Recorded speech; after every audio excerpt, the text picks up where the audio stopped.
Hi, my name's Torri, and I wrote the book Prey, which is book 1 of the Inverness Chronicles. And I wanted to hop on here and explain a little bit about the book, what it's about, any important tidbits about it. I do hope to release it this spooky season. That is my goal as of right now, but that is something I want to talk about, the writing process, what stage I'm at, and the kind of decisions that I'm making at this point in the game with where I am with my novel. And I also wanted to talk about writing in general, particularly for those of you who have a very busy schedule. I am a professional and an athlete, but I also want to be a published author. And one of the number one questions I hear people ask published authors is how do you fit writing into a busy schedule, especially if you already have a full-time job. And so I definitely can speak to that. I wrote my first draft of Prey when I had a full-time job, and I wrote the second and third draft while I was a business owner. And right now I'm in the process of getting it ready for publication as a full-time attorney. And as I also mentioned, I am an athlete too, so my schedule is quite full.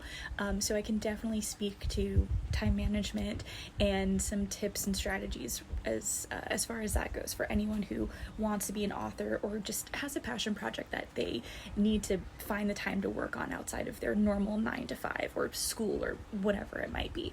So I'll definitely chat about that as well. Also where inspiration comes from, where I got the inspiration for Prey, and any questions about writing or about Prey that you might have, I'm happy to answer. So what is Prey? Prey is a book, as I mentioned. It's the first book of an 8-book series, which is going to be called the Inverness Chronicles, because it takes place at Inverness University.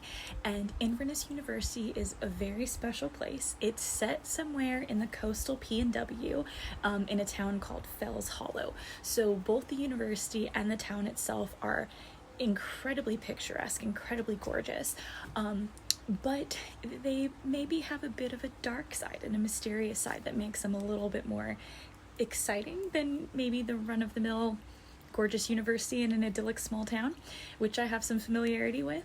So Inverness University, it's this gothic castle of a university. If you've ever been to any of the universities on the East Coast, any of the Ivy League schools, or a lot of universities in Canada have that type of just stunning gothic architecture. So if you like dark academia, you love that gothic boarding school kind of aesthetic, that's very much what the university in Prey is like. Just stunning, massive archways and towers, and everything looks like a stone castle, beautiful libraries, mahogany shelves, very comfy but well worn in leatherback chairs in front of roaring fires.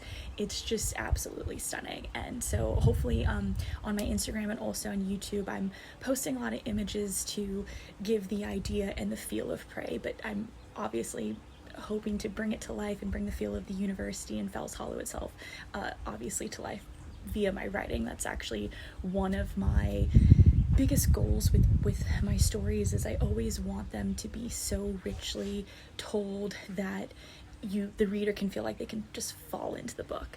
So I'm describing it to you now because I'm so excited and it's so real in my mind, but hopefully once you start reading it, you'll get that vibe. You'll pick up on it pretty much right away.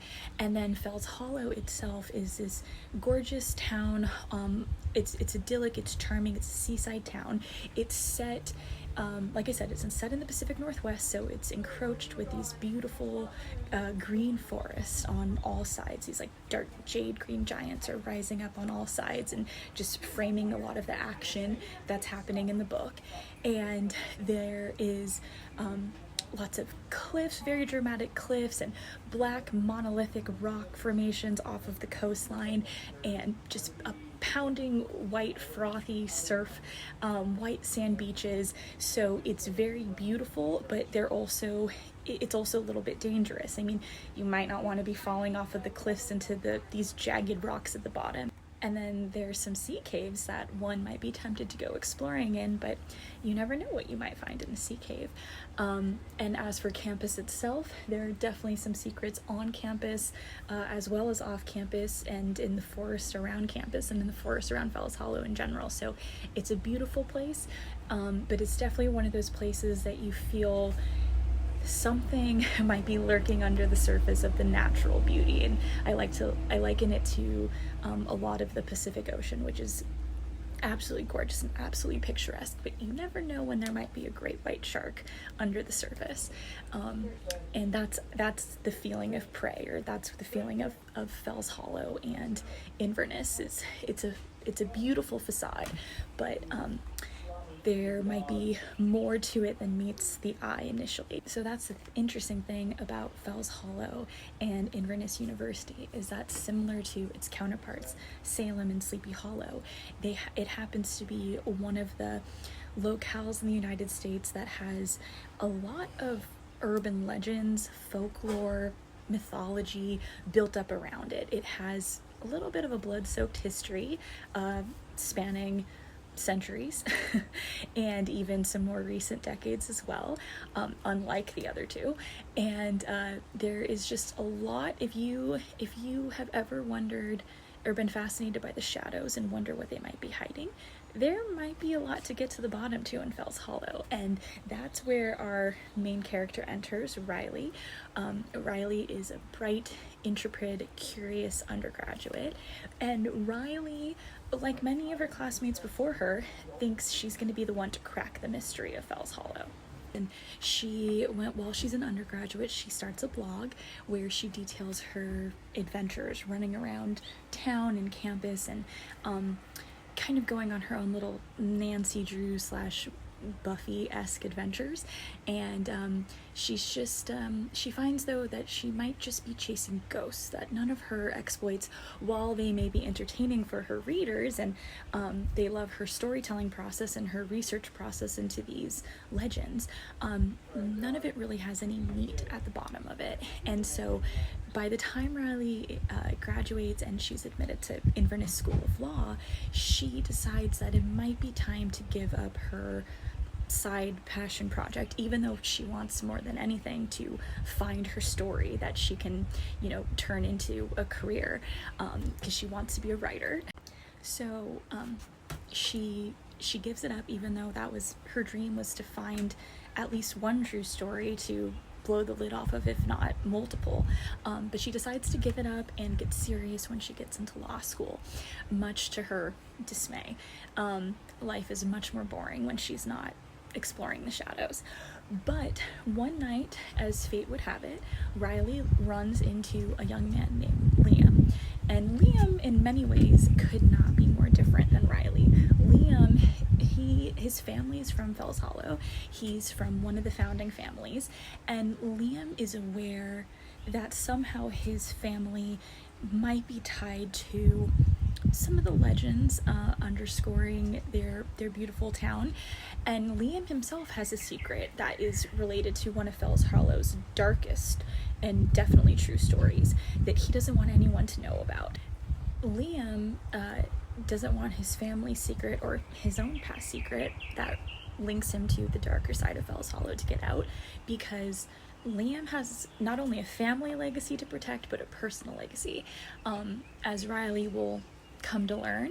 And I'm not sure I want to say right now because it might be considered a spoiler, but Liam has a career that is very different than hers as a potential lawyer, but just as important in its own right. And he wants to protect that burgeoning career because he's on the precipice of making it big time.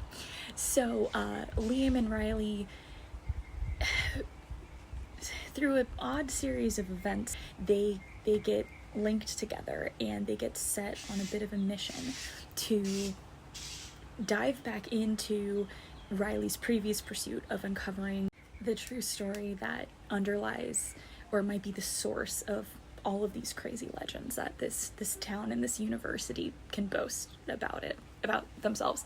So Riley and Liam have to team up, and Riley wants to uncover these legends. She wants to prove that she was right, prove that there was something going on, and hopefully find something she could sink her teeth into, and kind of make her writing career based off of. She wants nothing more than to have this life of adventure and tell the stories about it and just get to the bottom of the world's mysteries, and she would love to do that as opposed to being a boring attorney. And but Liam, on the other hand, as much as he admires Riley's passion, and as much as he might not want to admit it, but he would maybe do anything to keep Riley happy, but Liam cannot afford his secret coming out and his family's secret coming out. So Liam also wants to uncover their link, his and Riley's link to these legends and these tales, but he probably doesn't want to expose it the way Riley does. He probably wants to bury it instead. And that might lead to some tension down the line in more forms than one. So that's how Liam and Riley come together. I'm not going to say obviously exactly the strange event that happens, but something happens that it happens to both of them. It links them together in a very odd, inexplicable way. And it also hints at not only might there be some truth or something real going on behind Fells Hollow's legends, but obviously it is somehow connected to Riley and Liam. So Liam obviously thinks his link has to do with his family and being a founding family, and perhaps also his biggest secret that he has that, again, links him to one of Fells Hollow's most gruesome legends. So he knows why he might have been pulled into this crazy adventure, but he's not really sure why Riley got pulled in, and neither is Riley for that matter, and they're not even sure if or how she is connected, but they both are connected in a way that is not only going to change both of their lives, but could have the balance of the world hanging on their connection and what they decide to do with it. Not necessarily their connection to each other, although that's important, but their connection to Fells Hollow in Inverness and its blood-soaked history and legends that adorn it. So that is the premise for Prey. And while I absolutely adore the setting of Prey, which is this beautiful gothic yet kind of dark and eerie university in this atmospheric coastal small town that it takes place in, that's just encased on with trees, these like giant forests on all sides. I absolutely love the setting, and plenty of time is spent there. But the cool thing about the Inverness Chronicles and Prey in particular is that most of the books go on the road a little bit, and we are going to travel to some other really cool, fun places. So one of my favorite places and one of my biggest inspirations while writing has always been New Orleans. And so they definitely have a trip to New Orleans, which is pretty fun. They also do a road trip out to somewhere in the desert where some interesting things happen. And the other books in the series, while they center around Fells Hollow and Inverness, they might be taking place for some of the action or all of the action at different locations across the country. So I think it's all going to be very fun and atmospheric and beautiful yet eerie and spooky in its own way. But I personally love creating the settings because I do travel a lot, and I take a lot of inspiration from the places that I find absolutely gorgeous. So and again, one of those places is the Pacific Northwest, and a lot of my inspiration for Fells Hollow itself came from my travels through Oregon and British Columbia. So I took a lot of inspiration from my travels in Cannon Beach and in Tofino, and then also just other places that I happen to really like in the Pacific Northwest to create the setting of Fells Hollow.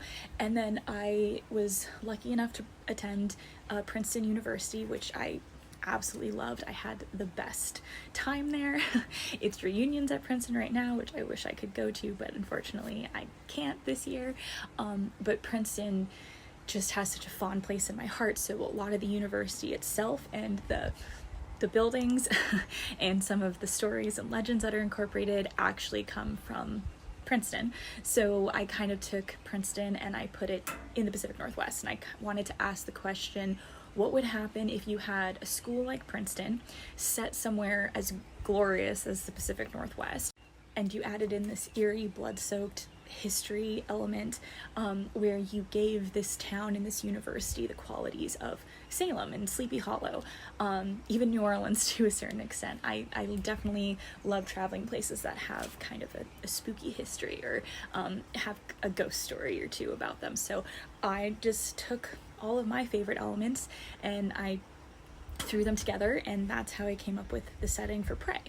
And the storyline itself, I wrote the first draft back in October of 2018 going into May of 2019, and I wrote it while I was working full-time. So what I would do is I would go to work all day long, and then I'd come home and I'd brew up a caffeine-free lavender tea latte, which was delicious, and I'd sit down at my desk. And the interesting thing is I actually did write the first draft of Prey on a typewriter. I wrote it on my vintage cherry Remington, portable Remington, so it's only 14 pounds compared to my desktop Royal, which is like 40 pounds. But yeah, the first draft I definitely wrote on a typewriter. However, after I wrote the first draft, I sat on it for a little bit. I was so excited. I've been writing stories my whole life, like as long as I can remember. And it was the first time I'd ever actually finished a full novel, even though I have hundreds of pages written of potential other series that I probably will pursue after I finish the Inverness Chronicles. But I was very proud of it because it was done, and it was a readable, coherent story that I wouldn't be embarrassed for anyone else to read. But I did realize, as I thought about it over the next few months, that I wanted it to be more. It started out as just kind of like a crime thriller with some romance in it, and around that time I started my own business, so that did take up a lot of my time. And during the months where I was working on my business, I was also really researching the storytelling process. I mean, I took writing classes and writing camps my whole life, and also in college, but I really dove into the storytelling process. And I was already an outliner, but I really dove into a 3-act outline, learned about it, and luckily I had kind of hit most of those points already in the first draft, because like I said, I'd taken writing classes like my whole life, so I a little bit knew what I was doing. But I realized that my favorite books all had a hero's journey in them, and so I didn't just want Prey to be like a romance thriller book. I really wanted it to have a hero's journey, and I also wanted it to have supernatural elements. Because for me growing up, one of my happiest place on earth wasn't Disneyland. It was the young adult section at my local Borders and Barnes & Noble, and in particularly the supernatural section of the bookstore. So while I like true crime, and there are definitely true crime elements in these books, if you are a true crime aficionado, you can definitely look for, each book is based off of a true crime, and and so I wove those elements in. But some books are more true crime, some books are more supernatural, some are a mix of both, but every single book does have a true crime and some have more than one at its core. So that is definitely something you can look for if that's something you're interested in. But I wanted it to be a thriller, but I also wanted it to be supernatural and true crime. I wanted to blend those elements together. I wanted it to be an adventure, because I think hero's journeys go best with adventures, and I think sometimes the true crime, thriller, supernatural category can get a little dark. It's not that my book's not dark, it definitely is dark, but I don't want to depress anybody or bum anyone out, and I want there to be a purpose to the darkness. I want it to be something uplifting. I want there to be hope at the end of the day. So I wanted it to have adventure and be reminiscent of my favorite stories and books and movies and TV shows growing up, like The Vampire Diaries and Buffy the Vampire Slayer, and like even now Stranger Things, Indiana Jones, The Goonies. I really wanted it to have the vibe of those, but then also have that kind of dark side, like how Buffy does. It has a lot of adventure, but it also has a supernatural dark element. So anyway, that's where the idea and inspiration came from. If you see some red coming onto my face over here, I mean, I guess that's kind of appropriate for what we're talking to, but it is beautiful sunset right now, so that's where that light's coming from.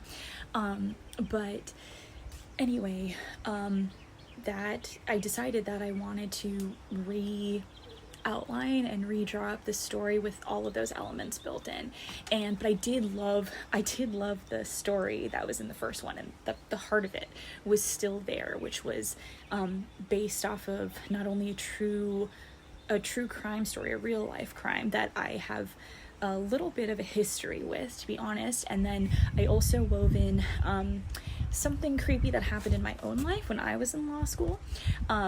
So I wanted to keep those elements in there, and I wanted to keep the love story in there and the heart of that love story, because I don't know, that just really spoke to me. It was really important to me. So anyway, I redid the story. I think, I started it. So I studied storytelling and how to do it and how to do it right. And I had these like crazy pin boards, like push pin boards with all these flashcards on. I had like 3 huge ones in my apartment, all these cards on it detailing all of the action. I probably look like a crazy person. Maybe I am. And then I started writing it. I wanted to do NaNoWriMo, and I started writing the second draft in earnest. I had a few start and stop moments before when I would start and then realize I wasn't ready yet. I wrote the second draft from November of 2021 to March of 2022. And the cool thing about the second draft is that I went to Hawaii in the beginning of November of 2021. So I actually wrote a lot of the first part of the book while I was in Kauai and Maui. At Kauai, I would wake up early at my hotel before the rest of my group I knew would be up, and I would sit down for an hour or two, and I would just start banging it out and writing it out. And it was cool because I did NaNoWriMo, so I had this goal to reach the 90,000, or I guess it's like 50 to 90,000 word mark by the end of November. Spoiler alert, my book is long. I am a verbose writer, although I did really carefully plan out all the beats of the story, so I don't, and I've gone through several beta reader rounds, and I've asked, is it too long? Do I need to cut it down? And my beta readers have said, don't touch it.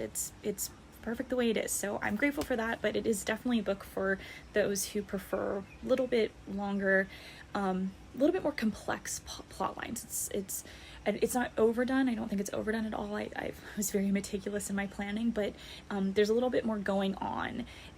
It's a little bit more layered of a storyline than I see in a lot of books these days. And that also for me was a bit of a throwback, because I think that books did used to be a little bit longer when I was growing up, or at least the books I reached for were a little bit longer, and the plots were a little bit more nuanced. And I feel like I'm not trying to throw shade at other authors at all, because there's certainly, so many wonderful, talented authors all of the time that already exist or that are coming out all of the time, and I absolutely love their work.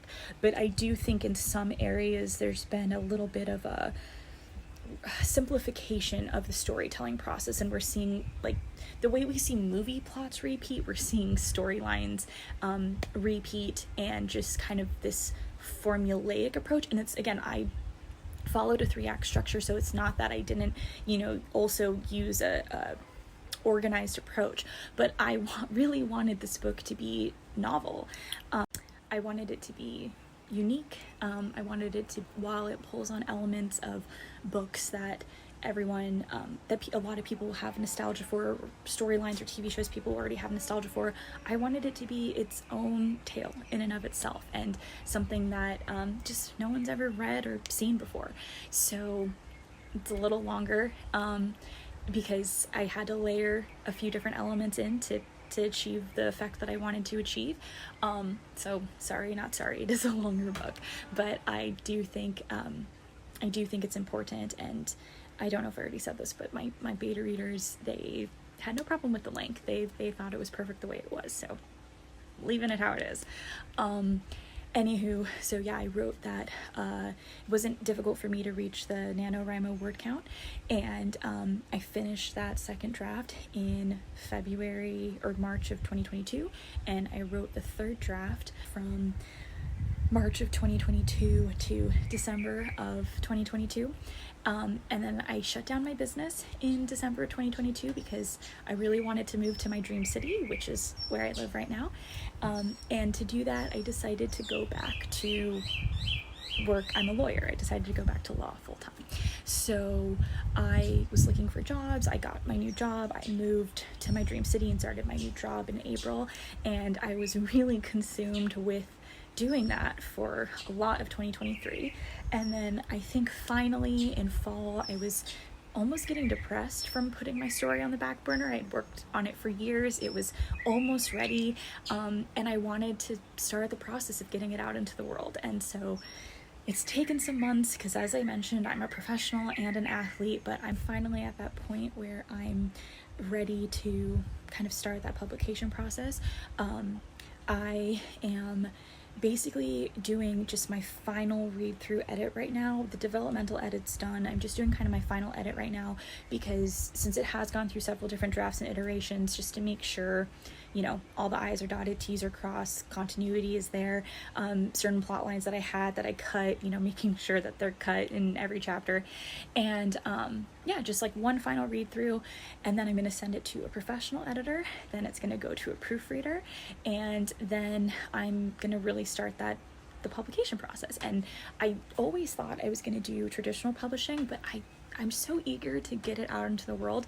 I might still query a few more places, but I think I might be trying indie publishing, which I honestly never thought I would do, especially not for my first book, but we'll see. So you can go along for that ride with me and see how it goes and the steps that I have to take, what that entails, and we'll see. We'll find out together. So I'm gonna wrap this up because I am losing the light and I will come back though. There's definitely so many more writing topics to discuss and talk about, and I might even do some like write with me's, and then we can do some question and answers or break down some other writing things when we take some breaks. So we'll see. If you have any questions about Prey, the Inverness Chronicles, being a writer, the writing process, being a professional and being a writer, being an athlete and being a writer. Oh, by the way, I forgot to mention, if you're an athlete and a writer, but you, like me, have a very fanciful mind and imagination, but you would love to work your sport into your book, I did work my sport into my book. And that's another Easter egg about my book that I'm not going to talk about right now because we're wrapping up, but I'll save that for next time. So yeah, if you want to work your sport into your book, well, we can definitely chat about that and what that's like and how I personally did that. And yeah, if you have any questions or comments or anything you want me to talk about or discuss, let me know. You can leave comments here. You can also find me on Instagram. My handle is in my about, but it's Prey, the Inverness Chronicles. You can find out more about Prey at preybook.com. The link's in my bio. I'll try to put it below too. You can sign up to read the prologue and chapter 1 for free if you want. So that's pretty exciting. But I post probably the most frequently on Instagram. So definitely say to follow at Prey, the Inverness Chronicles. Again, the handle's going to be in my bio, and I'll try to also put it below. But definitely follow here if you are resonating with any of this, if the book sounds interesting, if the writing process is giving you any information, or you feel like I'm commiserating with you. I know it's always nice to feel like you're not alone in this process, and there are a lot of writer creators that I follow, not necessarily because I'm interested in their content. Some of their content I'm very interested in, but others, it's just nice to hear from somebody doing something that you either are doing or really want to do. And yeah, sometimes it's just nice to have a voice on in the background so you don't feel so alone.